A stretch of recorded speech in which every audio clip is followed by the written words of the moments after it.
कहानी माँ तुम ऐसी होती हो। मोहन बहुत परेशान था। उसे समझ में नहीं आ रहा था कि वो इस परिस्थिति से कैसे निपटे। वो अपनी माँ को बहुत चाहता था, किंतु उसकी पत्नी और बच्चे उसकी माँ से बहुत दूर भागते थे, क्योंकि उसकी माँ की एक आँख नहीं थी, साथ ही उसकी कमर भी झुकी थी। वैसे वह अपना काम सब खुद कर लेती है, किंतु फिर भी वो उसकी पत्नी और बच्चों के लिए हमेशा खटकती है।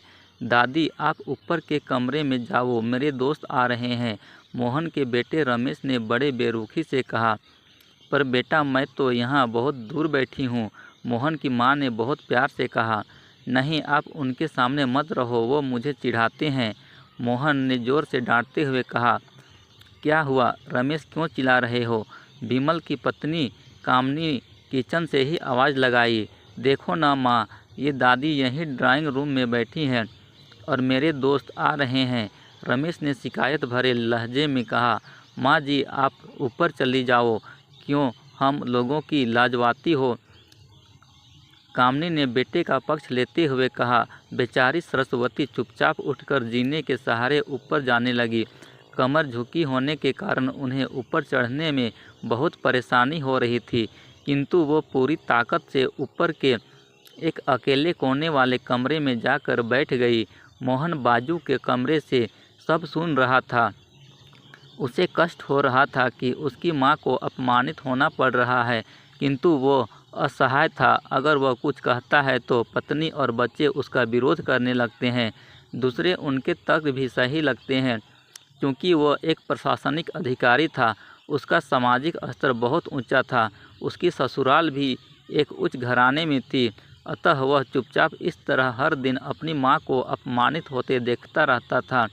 रात को मोहन की पत्नी ने कहा, देखो जी, अब कुछ करो, कल कलेक्टर साहब की पत्नी आई थी, माँ जी अपनी देसी धुन धारा में उनसे मिली, मुझे बहुत शर्म आ रही थी, बताते हुए कि ये मेरी सास हैं। मैंने कह दिया कि दूर की रिश्तेदार हैं, इलाज कराने आई हैं। मोहन को रोना आ गया, किंतु फिर भी वह चुप रहा। उससे समझ में नहीं आ रहा था कि वो क्या करे। अपने बेटे की मनः स्थिति को सरस्वती अच्छी तरह से जानती थी और बेटे को कोई कष्ट नहीं हो, इसलिए वह हर बात को चुपचाप सह लेती थी। विमल बहुत उदास रहने लगा। एक तरफ परिवार और सामाजिक स्तर पर जीने की प्रतिबद्धता थी, तो दूसरी ओर आखिर माँ से अपने बेटे की यह हालत नहीं देखी गई। एक दिन उसने अपने बेटे से कहा, मोहन, बहुत दिन हो गए हैं, मैं अपने गांव जाना चाहती हूँ, मुझे वहाँ पहुँचा दो, मेरा यहाँ मन नहीं लग रहा है। किंतु माँ, वहाँ तो कोई नहीं है, तुम्हारी देखभाल कौन करेगा? मोहन ने आश्चर्य से पूछा। अरे, सब गांव वाले तो हैं, और वो तुम्हारे मामा जी तो उसी गांव में रहते हैं, और फिर हम सारी व्यवस्थाएं कर आएंगे ना। कामनी को तो जैसे मन की मुराद मिल गई हो। हाँ बेटा, बहू सही कह रही है, सरस्वती ने लंबी सांस लेते हुए कहा। मोहन जानता था कि गांव में माँ की देखभाल करने वाला कोई नहीं है, लेकिन अपनी पत्नी की जिद के कारण वह अपनी माँ को गांव छोड़ने पर विवश हो गया। माँ को गांव छोड़कर आते वक्त उसे रोना आ रहा था तथा अपनी बेबसी पर गुस्सा भी आ रहा था, किंतु परिवार, पत्नी और समाज ने उसके इन मनोभावों को दबा दिया और वो सुकून सा महसूस करने लगा। कुछ दिनों के बाद उसके चाचा, जो अमेरिका में रहते थे, आने वाले थे। जब मोहन बहुत छोटा था, उसके पिता जीवित थे, तब वो भारत आए थे और उसके बाद वो अब भारत आने वाले थे। पूरा परिवार और आस पड़ोस बहुत उत्साहित था। अमेरिका से मोहन के डॉक्टर चाचा आ रहे थे।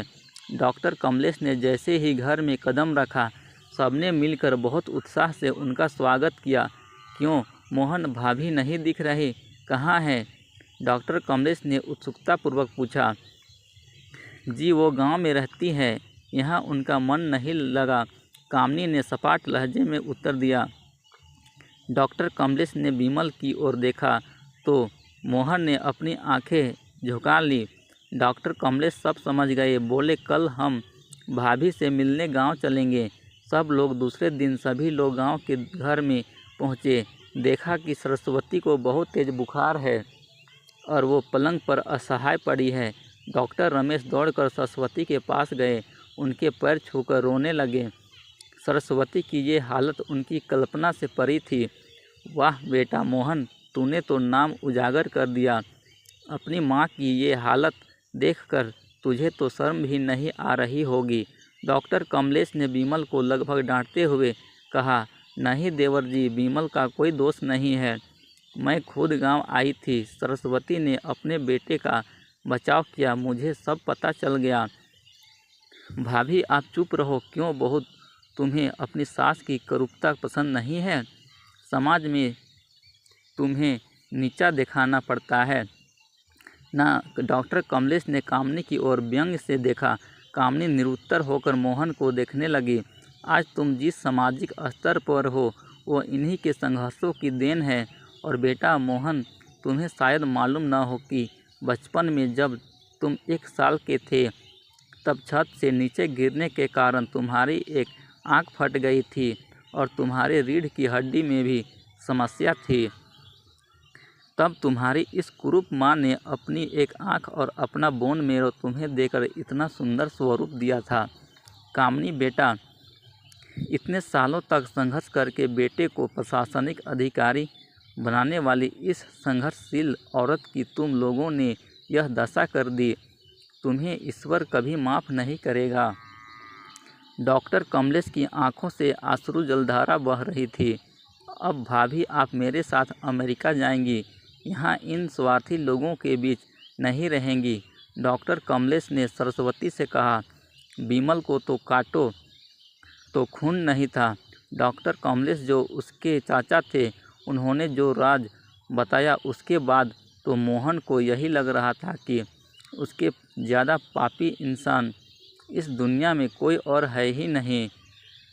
वह दौड़ता गया और माँ सरस्वती के कदमों से लिपट गया।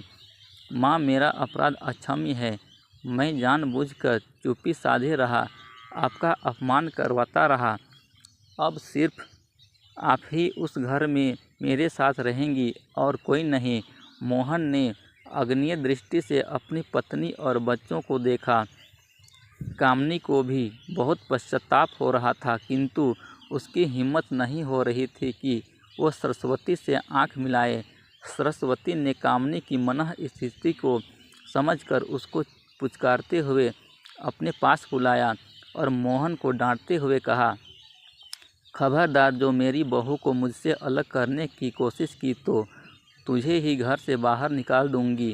कामनी और बच्चों ने सरस्वती के पैर पड़ते हुए अपने व्यवहार पर माफ़ी मांगी और माँ के हृदय ने सबको माफ़ कर दिया। नामों पर सदा मिलेगा भोलेनाथ का आशीर्वाद।